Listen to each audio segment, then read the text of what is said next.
d'autres informations qui viennent de nous parvenir et qui sont de nature à se poser des questions. Donc comme on le disait tout à l'heure, il y a bien eu attentat par un jeune de 18 ans qui a fait 9 morts, 35 blessés, dont 11 blessés graves, ça on le sait. On sait que maintenant il y a une complicité, ça a été déclaré par les services de police. Donc là-dessus, on est d'accord. Maintenant, la question, c'est il y a une préméditation qui a été constatée depuis un an, c'est ce que disent les services de police. Et par ailleurs, on explique qu'il était psychiatriquement atteint et qu'il a fait un séjour long de plusieurs mois dans un hôpital psychiatrique de Bavière.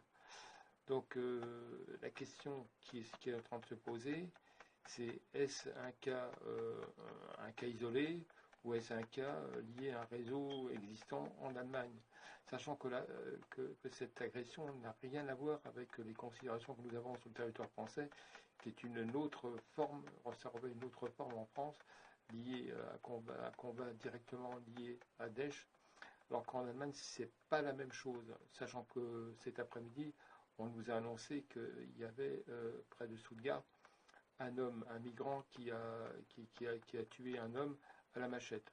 Donc vous voyez que mais on reste toujours dans des cas isolés, on n'a pas des cas structurés. Voilà ce que je voulais vous dire. Alors Benoît de Paris me pose la question, est-ce que l'Allemagne sera un jour atteinte parce qu'on connaît, nous, ici en France? C'est une très bonne question. Il faut comme savoir que l'Allemagne n'a pratiquement pas d'armée par rapport à l'armée française. Elle n'est pas engagée dans des conflits internationaux comme nous le faisons actuellement.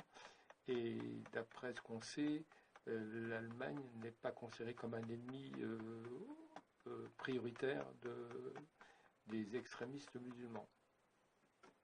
Alors on se retrouve donc dans quelques instants pour d'autres actualités sur RCI.